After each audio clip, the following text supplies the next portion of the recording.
একটি বিষয় নিয়ে আলোচনা করি। বিষয়টি অত্যন্ত গুরুতর এবং গুরুত্বপূর্ণ, যে মানুষ হত্যার হুকুম কি। কোনো একজন ব্যক্তি যদি অপর কোনো ব্যক্তিকে অন্যায়ভাবে যদি হত্যা করে, তাহলে এর বিধান কি। আল্লাহ রাব্বুল আলামিন পবিত্র কোরআনের মধ্যে বলেছেন, ওয়া ইয়াকতুল মুমিনান মুতাআম্মিদান ফাজাযাউহু জাহান্নাম। কোনো ব্যক্তি অন্যায়ভাবে যদি অপর কোনো ব্যক্তিকে যদি হত্যা করে, ফাজাযাউহু জাহান্নাম, ওই ব্যক্তির জাযা হচ্ছে, ওই ব্যক্তির শাস্তি হচ্ছে, ওই ব্যক্তির হুকুম হচ্ছে সে ব্যক্তি জাহান্নামে থাকবে। আল্লাহ রাসূল সাল্লাল্লাহু আলাইহি ওয়াসাল্লাম হাদিসের মধ্যে বলেছেন, কবিরা গুনার যত সংখ্যা আছে, কবিরা গুনার যত প্রকার আছে, যত সংখ্যা আছে, তোর মধ্যে শীর্ষস্থানীয় একটি কবিরা গুনাহ হলো কাতলুন নাফসিল মুমিনাতি, অন্যায়ভাবে কোনো মুসলমানদেরকে হত্যা করা।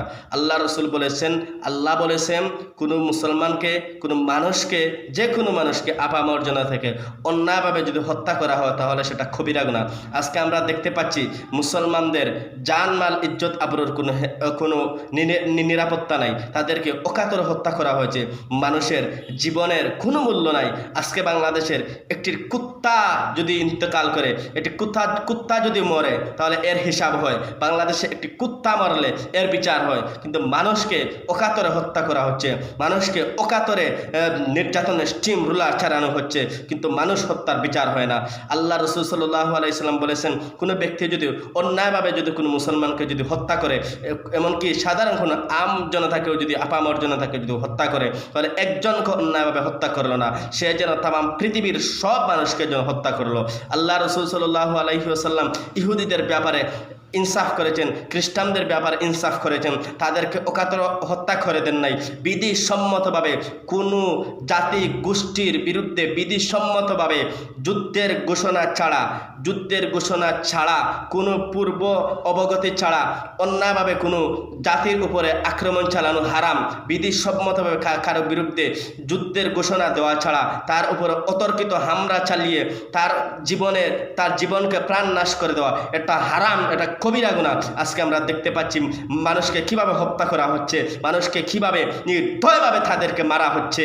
কি বলবো, আজকে সে বিষয় নিয়ে কেউ কোনো কথা বলে না, কোনো মিডিয়া সে বিষয়টাকে কভার করছে না।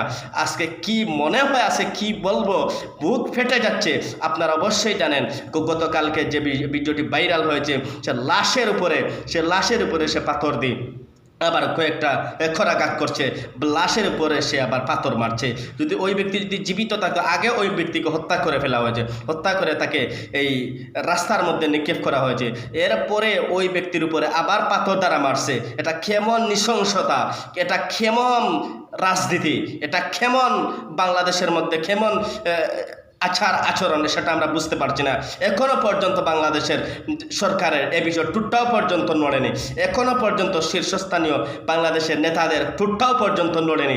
আমাদের দাবি, অনতিবিলম্বে যে বা যারা এই হত্যাকাণ্ডের সাথে জড়িত, আমি আবারও বলছি, যারা এই হত্যাকাণ্ডের সাথে জড়িত, তাদেরকে নজিরবিহীন, দৃষ্টান্তবিহীন শাস্তি তাদেরকে নিশ্চিত করতে হবে।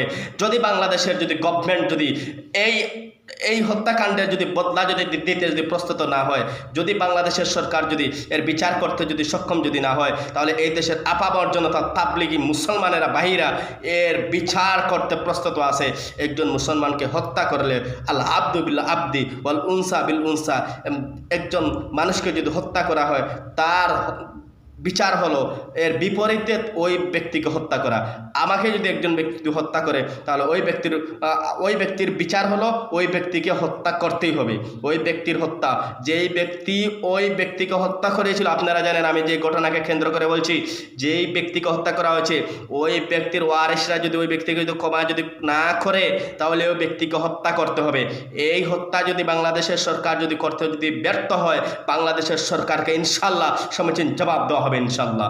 আজকে এখানে বিদায় নিলাম। আসসালামু আলাইকুম।